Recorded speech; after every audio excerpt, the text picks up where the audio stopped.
Magandang araw, Bagong Pilipinas. Narito ang Police News Express sa oras na ito. Pinangunahan ni PNP Chief Police General Nicolas Torre III ang send-off at awarding ceremony ng PNP contingents for the UN Mission for South Sudan ngayong araw, Agosto 12, taong kasalukuyan dito sa Campo Crame. Sa nasabing seremonya, formal na ipinagkatiwala sa mga delegado ang kanilang mahalagang tungkulin bilang kinatawan ng bansa sa international na mismong pangkapayapaan. Kasabay nito, ginawaran din ng pagkilala ang ilang kasapi ng contingents bilang pagkilala sa kanilang dedikasyon, husay at serbisyo sa naunang deployment. Sa kanyang mensahe, binigyang diin-diin ni Police General Torre III ang kahalagahan ng profesionalismo, disiplina at integridad sa pagtupad ng kanilang misyon sa ibang bansa. Dala ang dangal at pangalan ng pambansang pulisya at ng sambayanang Pilipino. Ang PNP contingents ay inaasahang tutulong sa pagpapanatili ng kapayapaan, seguridad at kaayusan sa South Sudan alinsunod sa mandato ng United Nations.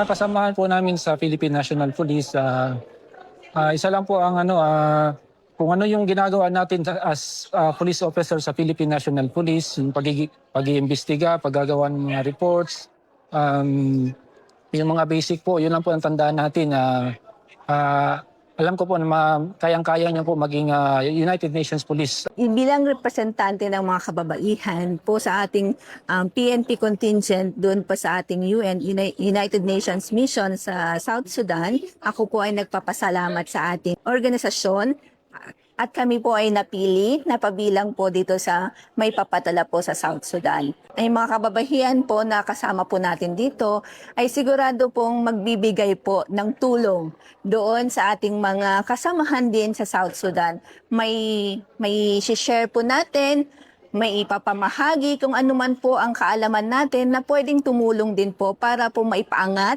ang level or development sa kanila tungkol sa human rights, mga karapatan ng mga kababaihan, at kung papaano ito mas lalo pa na mapaangat sa kanila.